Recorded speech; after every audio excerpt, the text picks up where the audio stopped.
Bard is a human, and in this film there isn't many humans. We have Lake Town, which obviously you see the human race there. They don't really exist anywhere else in the film.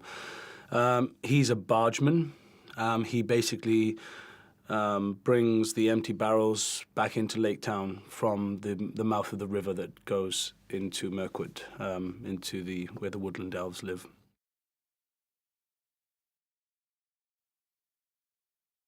They basically live a sort of very meager existence along with the rest of Lake Town. There's not much to celebrate in Lake Town. You just survive. It's a cold place in the middle of a lake. They have no money. Their affluent times have long gone since the dwarves left Erebor. There's no trade in the town. And it's a sorry sight when you first see it. You know, people are living hand to mouth, basically. And so is Bard. Bard and his family.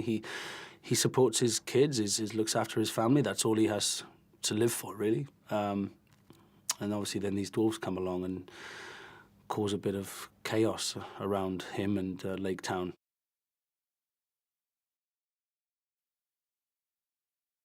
I don't think he trusts them very much. They have I mean, especially Thorin has a very sort of bombastic manner about him when he speaks to Bard. Him and Dwalin have a sort of, you know, they don't like this bargeman sort of character, you know, because I'm not going to mess about. I'm not putting my life in danger. I'm doing you a favor, you know.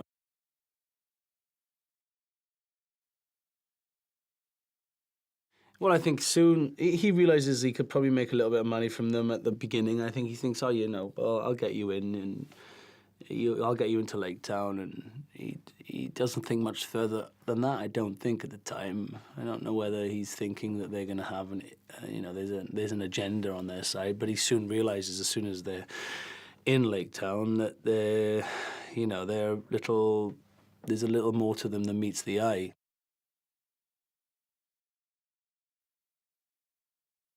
Bard does, at the beginning of the film, when you see him in Lake Town, and he just wants to keep his kids out of it. He doesn't want to be part of what's happening with the dwarves. He doesn't want to be part of their reclaiming of the mountain, because he knows what it will bring. So somewhere in Bard's memory, he has this recollection of how dangerous this dragon is, and so he's the only person when Thorin is rallying the crowds in Lake Town one snowy night in Lake Town, thinking of all the great things that will happen if they reclaim their mountain. I remember all the bad things that happen and how much death and pain and starvation and, you know, a long time of recovery after that happened. Well, it basically decimated a whole tribe of people. Dale disappeared and has been left. No one's ever gone back there.